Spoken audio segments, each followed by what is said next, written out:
It always feels unexpected. The headlines change. The causes sound different.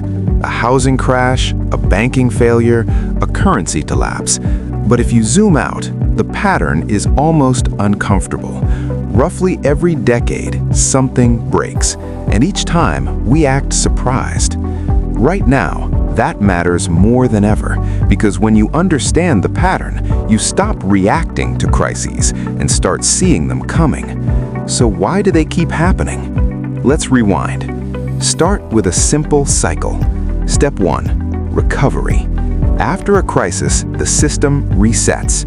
Debt gets cleared, risk disappears, people become cautious. Banks tighten lending, investors stay conservative, governments promise reform. For a while, things are stable. Then, step 2, growth. Confidence returns, businesses expand, jobs increase, markets rise, credit starts flowing again, slowly at first, then faster.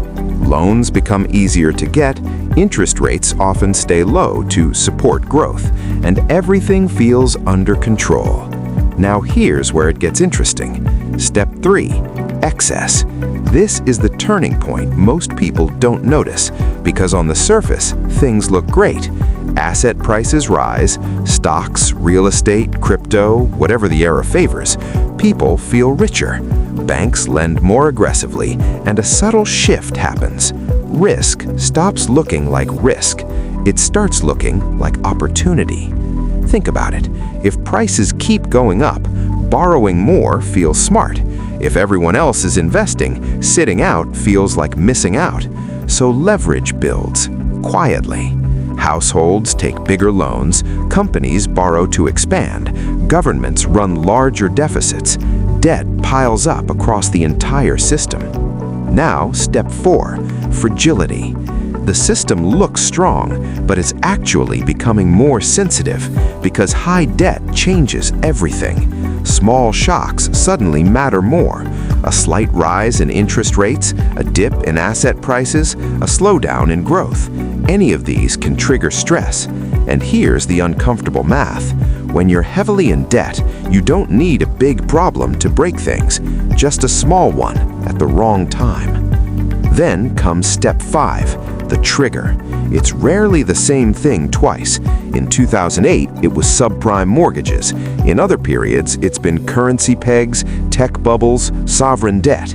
The trigger gets the blame, but it's not the real cause. It's just the moment the system runs out of room. And then, step 6, the unwind. Credit tightens, asset prices fall, confidence disappears. The same behavior that pushed everything up reverses. People sell, banks pull back, businesses cut costs. Debt that once felt manageable becomes crushing, and the system contracts fast. Now here's what most people get wrong. Crises don't repeat because we forget history. They repeat because of how the system is built. Modern economies run on credit. Growth is often fueled by borrowing, and borrowing naturally expands during good times, which means risk doesn't disappear, it accumulates. There's also a human layer. During every cycle, a new generation enters the market. They didn't experience the last crisis directly, so caution fades, standards slip, optimism rises, and slowly the same mistakes reappear in new forms. Different assets, different narratives, same structure underneath. Now contrast perception with reality. We like to believe crises are rare, unpredictable events, black swans, but in reality, they're closer to pressure releases. The system builds tension over time, debt, leverage, risk, and eventually something forces a reset. Zoom out far enough, and the pattern becomes almost mechanical. Recovery, growth, excess, fragility, trigger, unwind, then repeat. So what does this mean for you? It means stability is often temporary.